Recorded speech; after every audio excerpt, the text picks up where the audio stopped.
I took every drug known to man at the same time to stimulate every corner of my brain. And this was the result.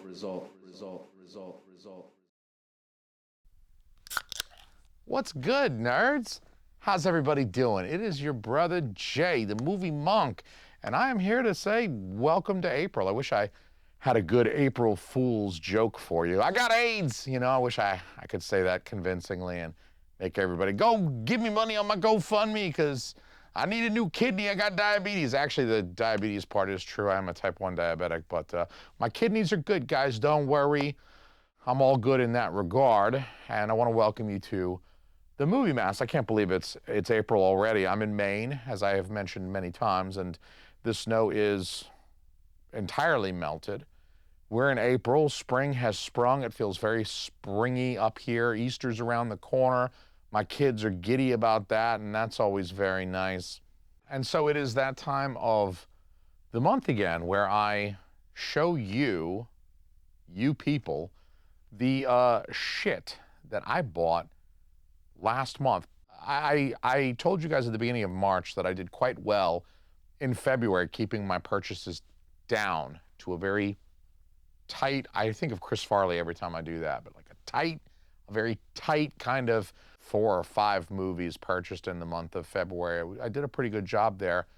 However, as the Buddha would remind you all, life is a cycle and things are cyclic, and or as Silvio Dante from The Sopranos would say at Tony's behest, just when I thought I was out, they pulled me back in. So, cheer me up, babe. Just when I thought I was out, they pulled me back in. Huh? Zappuccino. Fucking spitting image. And so that's what happened. They pulled me back in the month of March. And, you know, I found some good deals that I'll show you and tell you about. And you won't blame me for making these purchases. And some of it was just a matter of timing, too. Vinegar Syndrome, as you know, they just kind of ship whenever they damn well please. And you'll get your shit when you get your shit, and you'll like it, damn it. That's just the way the cookie crumbled. I made some Vinegar Syndrome purchases in February for their, what was it, the Love Massacre sale, whatever they called that thing, whatever they called their Valentine's Day sale, whatever silly name they gave it. I bought some things during that sale, which, as it was a sale, even a minor one, it took a while to ship, and so I didn't receive those items until, you know, early in March. And then I bought some things in March that I received actually on the very last day. This box from Vinegar Syndrome, see, it's got the Vinegar Syndrome tape on it. This box from Vinegar Syndrome just showed up on the 31st of March. I'm gonna open it live during this video, but I'll wait a second because this was my last chronological purchase in March. So I'll try to go through these things in some semblance of a chronological order. In February, as I mentioned, I had purchased several Vinegar Syndrome titles from their Love Massacre, Don't Get Your Dick Cut Off for Cheating sale. That's what they should call it. I would have bought twice as much if they called it that. Don't Get Your Dick Cut Off for Fucking Around sale. I guess that is kind of a mouthful, right?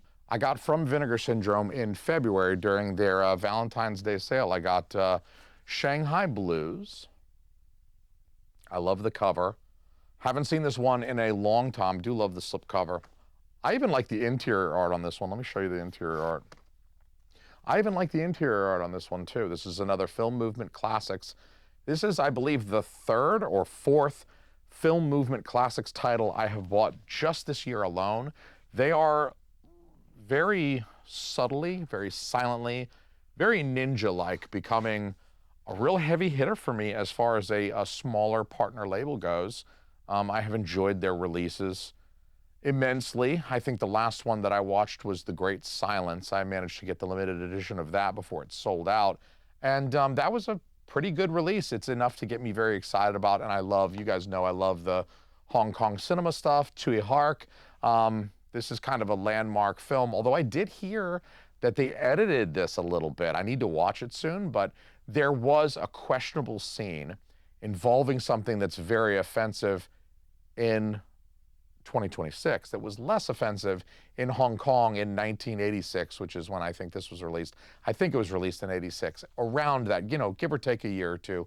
But what I'm saying is that there was some content in this of the blackface variety, where a Chinese, probably Peking opera type performer was wearing blackface. And, you know, as that is very offensive, I have heard a rumor that for this 4K restoration, that was removed. I haven't seen it yet. I need to watch it. I haven't seen it in, I don't know, 25 years. So I need to watch this and see. But it does sound like it is slightly edited from the original, which I have mixed feelings about, but I won't get into it here because people unsubscribe from this channel because I'm yelling about blackface, okay? So I'm gonna try to be a mature adult today and just move on respectfully. Shanghai Blues, I'm looking forward to watching that one again on 4K this time.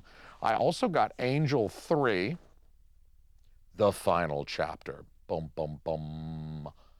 This one had 23 or 24 units left when I pulled the trigger on this one. It was down very low on that slipcover edition, which you guys might remember came back.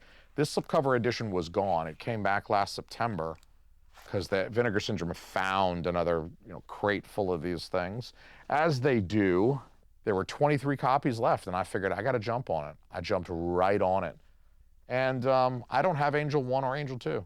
You know why? Because those both had like 500 units left. And so I felt no pressure. There was zero FOMO pressing gently and delicately on my anal sphincter. So we'll pull the trigger on them at that time. We'll cross that bridge when we get to it. Next, I bought Vice Academy 1 through 6. Part of my general strategy. Can I show you this on YouTube? Gosh, I hope I can. These girls aren't wearing much clothing, but it's not that much worse than like every Instagram reel that ever pops up when I'm scrolling my phone and my wife is around. I'm gonna show you the back too at my own peril. You can see this thing is still wrapped up. It's still in its cellophane that's covering this thing. I have not unwrapped or watched this yet, and the reason being is that I am waiting until the summertime to do so. This feels more like a summertime movie to me. I should probably stop, just in case YouTube has a problem with boobies. It's like airbrushed painting of booty anyway, so calm down, YouTube. Calm down, Zuckerberg. I'm not having too much fun, I promise. Anyway, I'm gonna check out Vice Academy probably as we get a little closer to the summertime. That's when I'm gonna check it out, because it just feels more of like a summer, like Saturday night, Friday night, like late night vibe, summertime. You don't got nowhere to be the next morning, so you can stay up a little bit, and that's all good in the hood. Now, the final film that I ordered as part of my February Valentine's Day sale order was Joy of Sex. I've been waiting for this one to go on sale for quite a long time. I wanted to get it for $25 instead of $32 or whatever it is originally. It did finally go on sale, and the numbers were low enough that I thought I should pull the trigger on it. Look at that. Like, one thing that surprised me about this release, and this is a very beautiful packaging. I want to delve into that for a moment. Look at that holographic sheen. Do you see the color of that? That's something that does not come through on the website, in the images there on the website. You can't tell that it's got this holographic, almost foil-like cover to it. It feels like one of those Marvel comic books from like 1993 with like the holographic whatever on the cover. I was not expecting that, and it was a pleasant surprise because look at that. It's just mesmerizing. Now, I did watch this movie a couple of weeks ago, and I do want to say that was a mistake because clearly this movie takes place during the fall semester. It begins on the first day of school, which, as we know, would be late August or early September. I'm sorry, let me be autistic for a second here, Brad, okay? I can't help it, it's a disease, it's a sickness. The film ends at a Christmas party. So, like, clearly the action of this film takes place over several weeks, several months during the fall semester. There's no Thanksgiving scene, there's no Halloween scene. So, cool. With it taking place so prominently over the course of the fall semester, it really felt wrong to watch it in March, which, like, clearly we're in the middle of the spring semester. I thought it might be like a graduation thing, like she's getting close to graduating high school. She is a senior in high school, our main character in Joy of Sex, which was otherwise a very good movie. I have to compliment Cinematograph again for giving us a film that was essentially forgotten media. I mean, this thing existed on VHS. I don't believe it had a DVD. So this is like a new to disc release of a film that no one talks about when they talk about teen comedies of the 80s. People talk about Breakfast Club, 16 Candles, they talk about the John Hughes stuff. They talk about Savage Steve Holland stuff with Better Off Dead, or even One Crazy Summer. They talk about Say Anything. They talk about, there's a long list, right? Pretty in Pink, there's a long list of these teen comedy, high school or college teen comedy films. And oftentimes sex is involved, of course, because, you know, you're dealing with 17-year-olds. What else are they thinking about? But Joy of Sex is a film that never really entered that conversation because it really just hasn't been available in any modern format. There might be a few VHS collectors out there, I see you, Brian, that perhaps have watched it over the last, I don't know, couple of decades, but by and large, VHS has been a dead format for a few decades now, and so I really appreciate when Cinematic Europe, they did it with Little Darlings. I appreciate them doing it again here with Joy of Sex because it's a very enjoyable movie. It's actually quite funny. There's some really funny parts, and so I do highly recommend Joy of Sex, even though I did watch it at the wrong time of year. Now, I got some other stuff that's not Vinegar Syndrome related. I got some stuff with just, you know, tasteful slipcovers that I procured from Bullmoose. I took a couple trips to Bullmoose during the month of March, and, you know, I knew it was wrong. I did it anyway. But because I was doing a video about March recommendations and March madness, I wanted to do a recommendation of a couple movies about people who were mad themselves, sick in the head, twisted, and not just in the sense that they have to buy slipcovers like me, but like audiovisual hallucinations and stuff like that that I don't experience unless I'm on drugs. And in that case, I do experience. But I picked up the film Harvey, as this went with my March Madness theme, because of course, Jimmy Stewart plays a gentleman named Elwood Dowd, who speaks to a large invisible bunny rabbit, or puka. That puka's name is Harvey, hence the title of the film. And so this had come out on 4K recently. I say recently, but I think it was like last August. I mean, it's been out for, I don't know, 8 or 10 months now. But Bullmoose had it on 4K at a very reasonable, I think it was like 23 bucks, and they had the slipcover. I have mentioned I'm sick in the head, and so I wanted to pick it up because I wanted to watch it again to recommend it in March so I could like talk about it, be fresh in my head, and I could recommend it. And then also I needed to nab it while the slipcover was still available because I have a disease. I got a fever, and the only prescription is more slipcovers. At the same time that I bought Harvey, I also picked up a couple other movies from Bullmoose, one of which was A Night in the Life of Jimmy Reardon. And this is an 80s mainstay, I think 88, 87, 88. This is a Kino release. For some reason, they only did a Blu-ray of this. They did not do a 4K, hence the fact that I am holding a Blu-ray, because I've also mentioned on this channel many times, I will not buy a Blu-ray if there is a 4K available, especially if it's the same transfer. Why would I buy the Blu-ray? But you can see that I also got the Blu-ray at a discount. This Blu-ray would normally have cost me $24. Let's just round that to 24.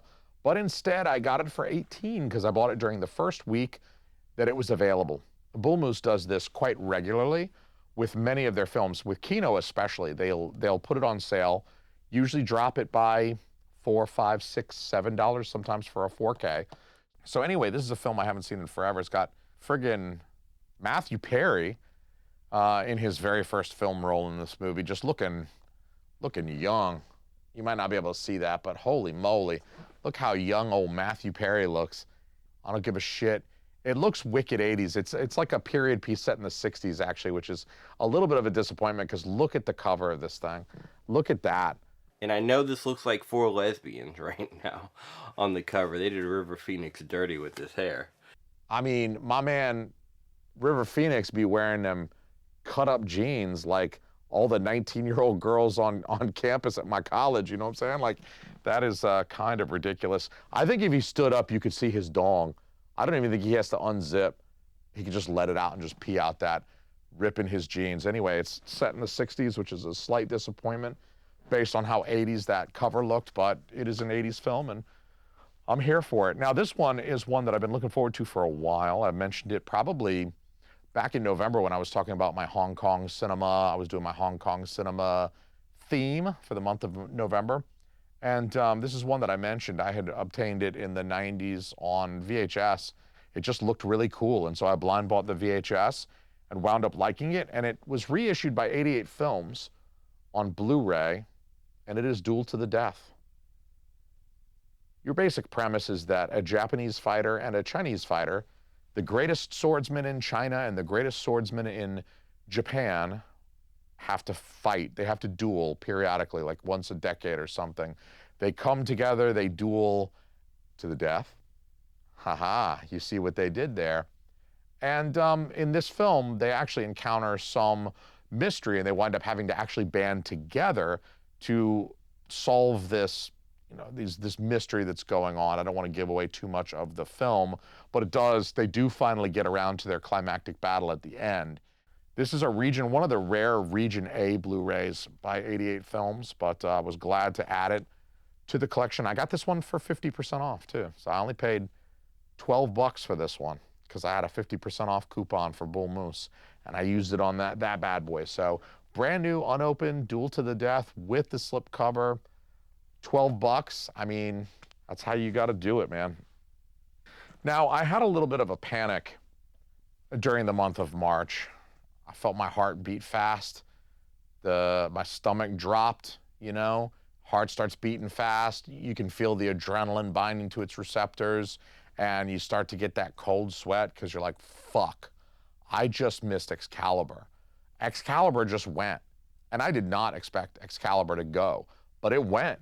I had it in my cart at Amazon. I was waiting for it to hit about $30, $32 before I pulled the trigger. It was up around 38, 39, and that was just a little steep for me. I wanted to wait for it to come down. I also figured it's Excalibur, right? I mean, yeah, people like Excalibur, but it's not The Mask. It's not Teenage Mutant Ninja Turtles, which, you know, there's still tons of copies of those on every shelf at Bullmoose. It's not The Good, the Bad, and the Ugly limited edition, which is gonna, you know, that's gonna be gone fast. It's Excalibur, right? Why would it was removed from my cart at Amazon. It was not available at Diabolic DVD. It was not available at Bullmoose, and it had been available at Bullmoose a few days earlier. I held it in my hands and I put it back on the shelf. So I wound up finding a copy at Orbit DVD. It was sold out everywhere except Orbit DVD. God bless you, Orbit DVD, for hooking it up. But I did manage to secure my copy of Excalibur, because you know I'm not waiting for the standard edition. And it's not even about waiting. I can wait. I'm patient. It's about having that thick, chunky box set. You know what I mean? I got to flex on the poor people, so I need my fat, chunky box sets. I haven't seen Excalibur since college. I watched Excalibur with my roommate, who was like a big Excalibur fan. He was big into that nerdy shit. I don't know, circa 2001, 2002, at University of Georgia. My buddy Ross and I watched Excalibur on DVD, and I still have that DVD over there somewhere in one of those little snapper cases. And I haven't seen it in a long time. I'm looking forward to watching it on 4K. My man's Chase from Maybe Pop Culture says it's not revelatory or mind-blowing 4K, but that it's very good. It's very serviceable. I'm sure it's going to be better than the circa 2000 DVD that I watched, the 1999 DVD or whatever that I watched. So I'm quite looking forward to checking Excalibur out sometime soon. There's no wrong time to watch Excalibur. The nice thing about it being like Arthurian legend is that it's fantasy enough. You could watch that pretty much any time of the year. So Orbit DVD saved my bacon, and while I was at it, I figured I would order another one that has been on my list for a while, but I had not yet purchased. And I'd put it off, and I'd kick the can down the curb, and I just did not want this to sell out. I did not want to miss the limited edition of, ladies and gentlemen, The Fabulous Stains. I simply did not want to miss my opportunity to cop this bad boy. Look at that. I mean, this is a really handsome set. Focus, you bitch. This is just quite a nice box. There is embossing, there is spot glossing and embossing. It's got its own separate, two versions of the film. Each version of the film has its own separate disc and case. It comes with a book. I gotta say, I'm really looking forward to checking this one out on 4K. This, I think, is Fun City Edition's very first 4K. And I'm looking forward to see how they did. I want to support them in that endeavor. So I wanted to buy this before this went bye-bye. I don't know how long this will be around. I feel like Fun City Editions, since they left Vinegar Syndrome OCN, they don't sell out quite as fast of their limited edition stuff. I feel like you usually have ample time to grab the limited edition things that that Fun City Edition is offering, and yet I just didn't want to be left holding the bag. I didn't want that to be another one that got away. I've let enough movies get away from me, and you know, we all have those regrets. I didn't want Fabulous Stains to be one of those regrets in my heart, and I do look forward to checking out that 4K transfer very soon. Now, as many of y'all do, I took some trips to Walmart. What do you want from me? You know, everybody goes to Walmart sometimes. I know it's not very classy, and I try to present myself as a worldly and educated fella, not the type of guy who shops at Walmart, but I got news for you. I occasionally shop at Walmart. In fact, my dad wanted to go buy a new TV, so I went with him to, I don't know, help him carry the TV, I guess. Of course, we were like right there. I had to go look at the steelbooks. And I wound up getting a couple of steelbooks at Walmart. I got the first Scream. I gotta say, I'm not a big Scream guy. I really just got this one for nostalgia. I think Scream, I don't know, I think it might be like a small percentage overrated. I think people do tend to like glaze Scream pretty hard. I've only seen the first 3 Scream films. I'm happy to buy the first 3 Scream films.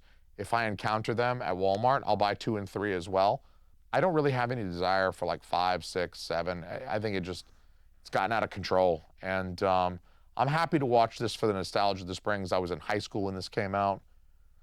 So yeah, this brings back memories, obviously. And I'm happy to add it to the collection for nostalgia purposes, but I'm not a huge like Scream completionist. I was gonna buy all the Scream movies. I also bought Piranha. This is a film that I got very close to buying the steelbook of several years ago when Shout had put this out on Blu-ray. They did this on a Blu-ray steelbook, I don't know, around 2018, 2019. And I almost bought it. I'm glad I didn't, because obviously now I'm holding the 4K. So I just waited, and that proved to be prudent. So I don't know, sometimes it's good to wait too. Looking forward to checking this one out after a couple of beers. I'm not watching this one sober, and I don't advise you do it either.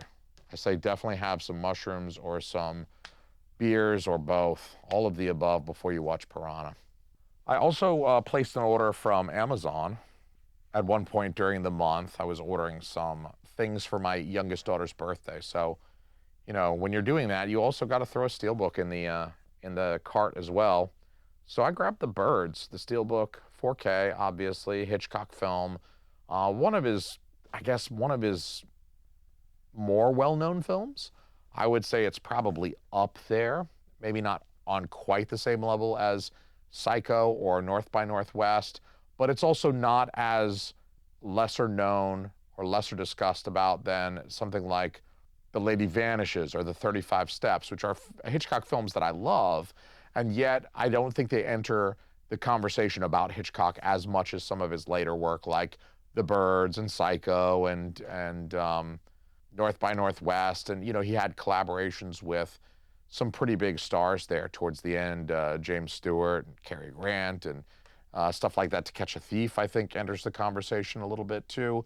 But The Birds, figured I haven't checked this one out in a damn long time. I'm gonna check out The Birds and maybe even show it to my kids and freak them out. Hopefully they get really freaked out and they don't mess with birds, because I keep trying to tell them birds are fake, birds are not real. The CIA did this. They don't believe me. Anyway, I did go back to Bullmoose just the other day. It was like one of the last days of March. And my wife and I took a little trip. She wanted to go check out some books. She wanted to peruse, see if there were any books there. And of course, she knew that I would want to peruse the movies. And so she knows it's always a very safe thing to ask me if I would like to go to Bullmoose. The answer is always yes. And so I found a couple of good deals on a few items while I was there.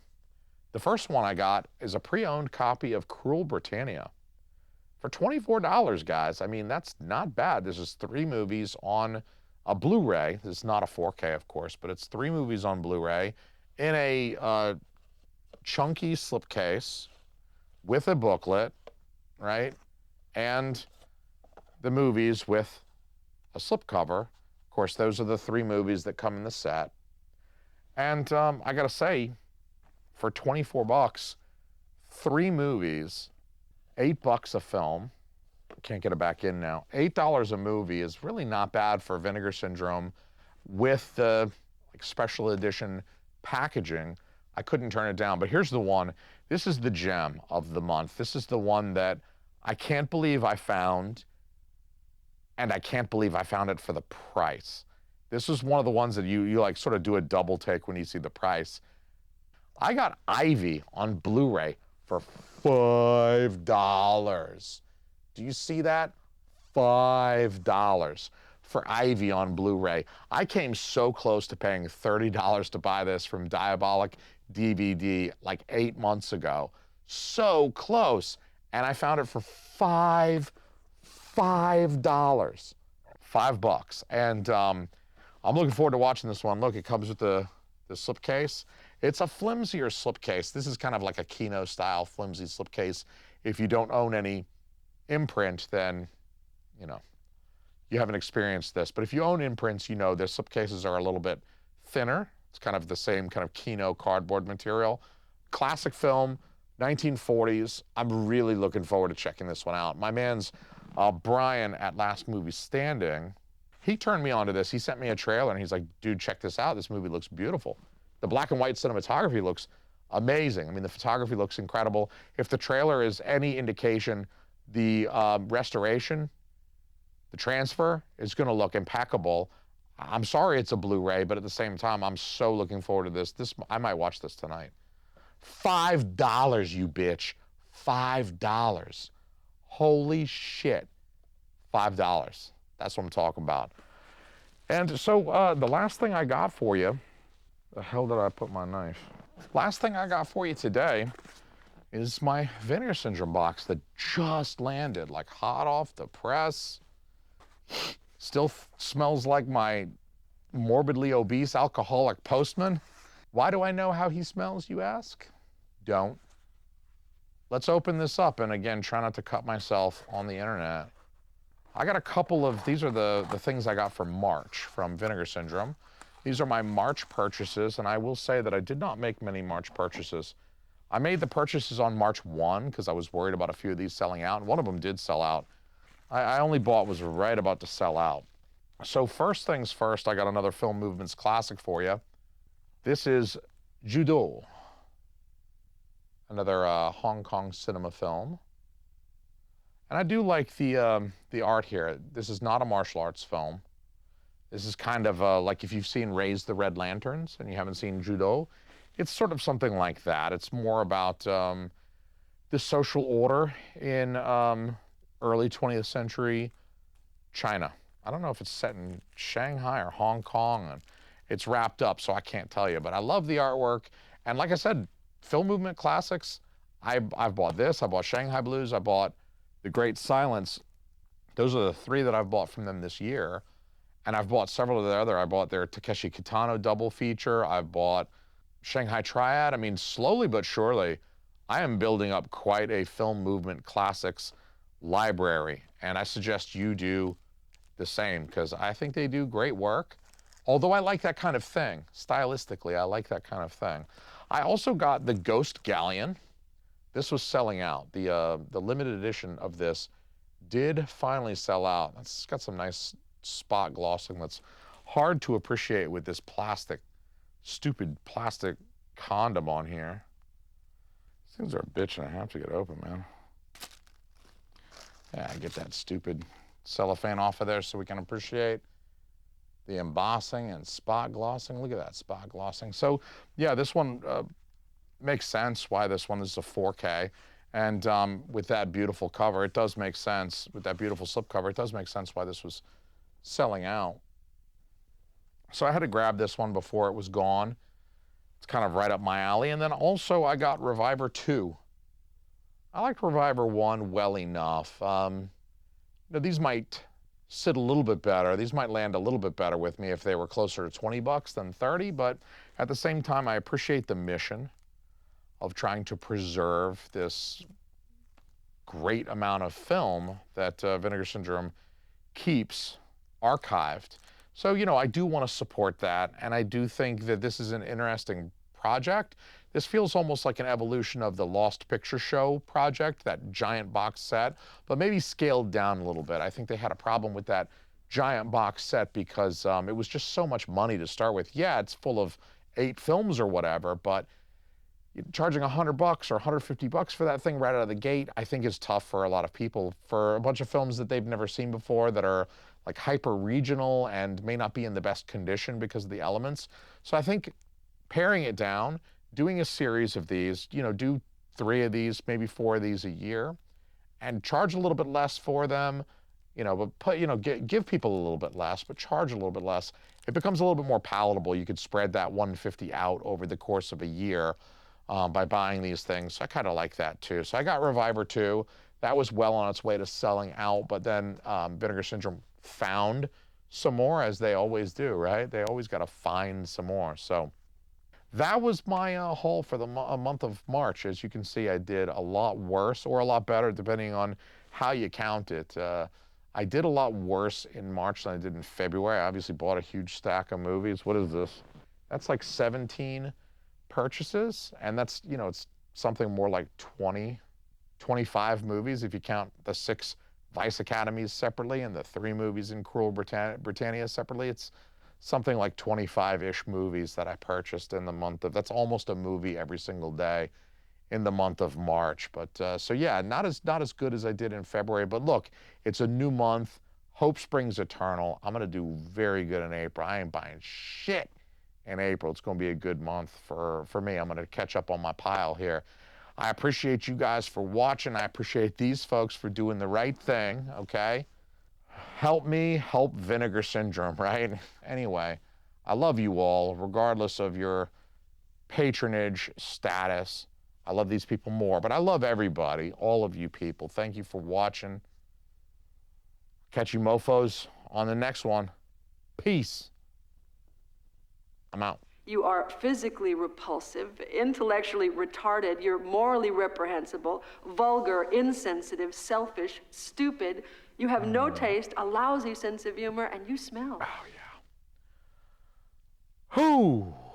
Yeah.